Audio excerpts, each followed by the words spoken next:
Assalamualaikum warahmatullahi wabarakatuh. Kami dari kelompok 11 akan mempresentasikan tentang peraturan barang umum dan analisis manfaat biaya yang disusun oleh Ekelia Febrina Tarigan, Ava Tarunagus Putra, dan Advin Julio Rahmat Saputra. Kegagalan dan peraturan pasar. Pasar swasta bergantung pada hak milik yang terdefinisi dengan baik. Di ekonomi modern, orang di jalan kadang-kadang meremehkan hal milik. Ini adalah tidak demikian di beberapa negara berkembang, di mana politik pemerintah, kegagalan peradilan, dan bahkan korupsi telah menghambat perkembangan pasar swasta. Dalam bab 7, kami menunjukkan bahwa pasar persaingan sempurna itu efisien, yaitu pasar yang kompetitif, paling sedikit menyediakan jumlah barang dan jasa yang tepat biaya kepada konsumen yang paling menghargainya. Ini paling baik dianggap sebagai file patokan. Sementara banyak pasar di Amerika Serikat memperkirakan persyaratannya persaingan sempurna, kasus-kasus kegagalan pada yang terkenal juga. Pasar kegagalan biasanya dapat ditelusuri ketiga penyebab. 1. Adanya monopoli kekuasaan, adanya eksternalitas. 3. Tidak adanya informasi yang sempurna. Dalam 3 bagian berikutnya, kami memeriksa masing-masing kasus ini secara bergantian. Kegagalan pasar akibat monopoli. 1. Pasar monopolistik atau monopoli murni, persaingan monopolistik atau oligopoli. Menyimpang dari standar efisiensi. Sehubungan dengan persaingan murni, monopoli kekuasaan menaikkan harga, meningkatkan keuntungan perusahaan monopoli dengan mengorbankan konsumen kesejahteraan. 2. Konsumen kehilangan lebih dari keuntungan produsen monopoli, jadi kesejahteraan total jatuh. Kita bisa melihat kerugian bobot mati ini dengan kembali ke gambar 8.3. Bobot mati kerugian diukur dengan segitiga MDI. Hasil persaingan sempurna atau poin E memberikan manfaat sosial yang maksimal berupa surplus konsumen yang besar segitiga S. Sebaliknya, di bawah monopoli atau titik M, total keuntungan sosial diukur sebagai jumlah surplus konsumen atau segitiga ABM, dan keuntungan berlebihan perusahaan monopoli atau MBCD persegi panjang. Perbedaannya diukur dengan MDI segitiga kerugian bobot mati. Pencarian sewa karena monopoli memungkinkan perusahaan memperoleh keuntungan berlebih. Perusahaan menginvestasikan sumber daya untuk mengamankan posisi monopoli. Ini meliputi kegiatan yang diarahkan pada sistem politik atau lobbying, sistem pengadilan atau litigasi, dan sistem regulasi, misalnya di kantor paten. Ekonom menyebut keuntungan berlebih yang diperoleh monopoli sebagai sewa dan menyebutnya pencarian untuk sewa ini mencari sewa. Teori ekonomi menyatakan bahwa perusahaan akan melakukannya bersaing untuk mendapatkan sewa sampai pada titik di mana tidak lagi menguntungkan mereka untuk melakukan artinya mereka akan bersaing sampai sebagai besar kelebihan keuntungan dari monopoli dimiliki telah dihamburkan melalui biaya aktivitas pencarian sewa. Aktivitas mencari sewa mewakili kerugian sosial. Jika semua orang berhenti melakukannya, kesejahteraan sosial akan meningkat. Bahkan jika monopoli tetap ada, jika perusahaan monopoli membuang kelebihan keuntungannya melalui aktivitas pencarian sewa, total kerugian kesejahteraan dari monopoli tidak hanya mencakup MDI kerugian bobot mati pada gambar 9.3, tetapi juga area MBCD.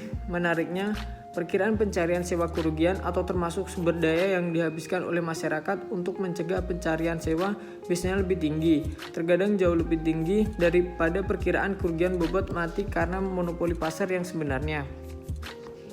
Tanggapan pemerintah. Tindakan antitrust sering dilakukan untuk mencegah munculnya kekuatan monopoli dan mengembalikan persaingan ke industri monopoli. Kongres Amerika Serikat mengesahkan sejumlah undang-undang anti-monopoli penting untuk mencegah dan menyerang monopoli. The Extreme Art of 1890 melarang konspirasi dan kombinasi dalam pengekangan perdagangan, monopoli dalam bentuk apapun, dan upaya untuk monopoli. The Clayton Acts of 1914 mengidentifikasi dan melarang jenis tertentu perilaku anti-kompetitif Undang-undang tersebut melarang jenis diskriminasi harga yang ditunjukkan dalam mengurangi persaingan dalam suatu industri. Ingatlah bahwa diskriminasi harga terjadi ketika produsen menjual jenis barang yang sama pada pembeli yang berbeda dengan harga yang berbeda harga. Identifikasi manfaat dan biaya. Klasifikasi manfaat dan biaya. Dalam menentukan manfaat dan biaya suatu program atau proyek harus dilihat secara luas pada manfaat dan biaya sosial dan tidak hanya pada individu saja. Oleh karena menyangkut kepentingan masyarakat luas, maka manfaat dan biaya dapat dikelompokkan dengan berbagai cara atau Mangkosobroto 1998, Musgrave 1989, Primskunder, tangible, intangible, internal, eksternal. Manfaat dibedakan lagi menjadi langsung atau premier dan tidak langsung atau sekunder, direct primary dan indirect secondary. Hal yang perlu diperhatikan dalam menentukan manfaat adalah hanya kenaikan hasil atau kesejahteraan yang diperhitungkan, sedangkan kenaikan nilai suatu kekayaan karena adanya proyek tersebut tidak diperhitungkan. Misalnya pada proyek dam, maka kenaikan harga tanah di sekitar proyek tidak dimasukkan dalam manfaat dari proyek tersebut. Hal ini karena perhitungan kenaikan produktivitas tanah dan kenaikan harga tanah menyebabkan perhitungan ganda dari manfaat adanya proyek tersebut. Manfaat dan biaya dapat pula dibedakan menjadi manfaat dan biaya internal dan eksternal.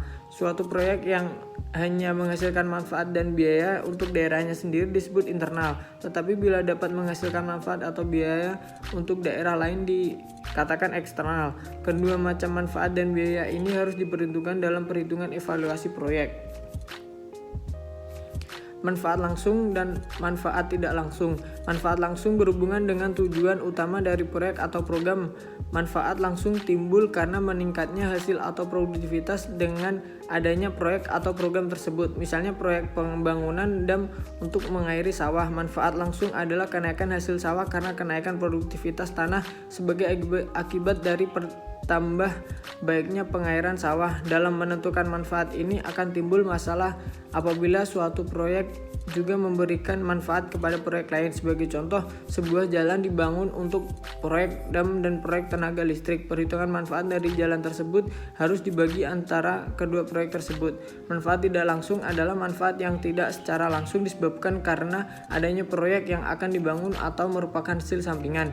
Dalam hal proyek di atas, manfaat tidak langsungnya adalah kenaikan produktivitas tanah di luar area pengairan dari dam tersebut. Manfaat tidak langsung ini dapat menjadi luas sekali, tergantung dari sejauh mana memasukkan manfaat tidak langsung ke dalam analisis. Adanya dam juga dapat pula memberikan manfaat lain seperti sebagai tempat rekreasi, pusat tenaga listrik, tempat penghijauan, dan sebagainya. Semua manfaat tidak langsung ini dapat dimasukkan ke dalam perhitungan manfaat dari proyek yang akan dibangun di pemerintah. Konsep analisis manfaat dan biaya. Dalam melaksanakan analisis, terutama pada proyek yang mempunyai nilai umur ekonomis yang relatif panjang dan memberikan manfaat serta menimbulkan biaya pada saat yang berbeda-beda, maka harus memperhitungkan konsep nilai uang. Analisis harus dilakukan dengan menghitung seluruh biaya manfaat dari suatu proyek selama umur proyek yang bersangkutan dan dihitung dalam nilai sekarang. 3.1 Konsep future value. Apabila mempunyai uang sebesar RPN yang kita tabungkan terus-menerus dengan tingkat bunga sebesar 10% per setahun, maka hasil setiap tahun adalah seperti yang dapat dilihat dalam tabel 2. Dengan anggapan bunga yang diterima pada suatu saat dipinjamkan kembali, itu sistemnya bunga berbunga. Dari tabel 2 dapat dilihat bahwa uang sebesar RPU pada tahun ke-N akan bernilai U 1 plus 0,1 dikali N. Dengan analisis serupa, maka kita tahu apabila kita mempunyai uang sebesar Rp 5 juta, kita bungakan terus-menerus selama 30 tahun, pada akhir tahun ke-30 akan bernilai 1,10 dikali 30 atau sebesar 87 juta. Rumus umum perhitungan nilai yang akan datang future value yaitu PN PO 1 plus I dikali N, di mana PN nilai uang di masa yang akan datang, PO nilai uang sekarang, I tingkat bunga, N tahun. Konsep present value dari uang sekarang. Karena sifat manusia yang miopik tersebut, maka uang yang akan kita terima beberapa tahun yang akan datang nilainya tidak sama dengan apabila jumlah uang tersebut kita terima saat ini. Berapa nilai sekarang dapat dihitung dengan menggunakan konsep present value, nilai uang sekarang. Apabila kita menerima uang sebesar RPU yang diterima pada tahun N yang akan datang, maka perhitungan nilainya sekarang PO dari uang tersebut dapat dihitung dengan menggunakan rumus PO sama dengan U per 1 plus I dikali N, di mana PO nilai uang sekarang, U jumlah uang yang akan diterima 30 tahun yang akan datang, I tingkat bunga, dan N-nya adalah tahun. Konsep analisis manfaat dan biaya.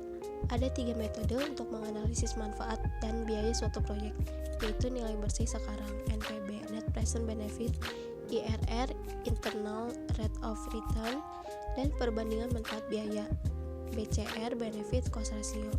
4.1 Metode NPB, Net Present Benefit atau nilai bersih sekarang.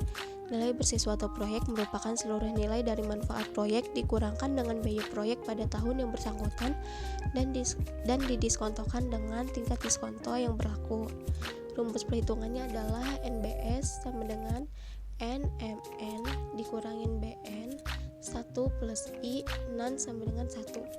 NPB nilai bersih, yaitu manfaat dikurangi dengan biaya proyek pada tahun ke N. I tingkat bunga sama dengan 50 dibagi umur proyek. M adalah manfaat, B sama dengan biaya.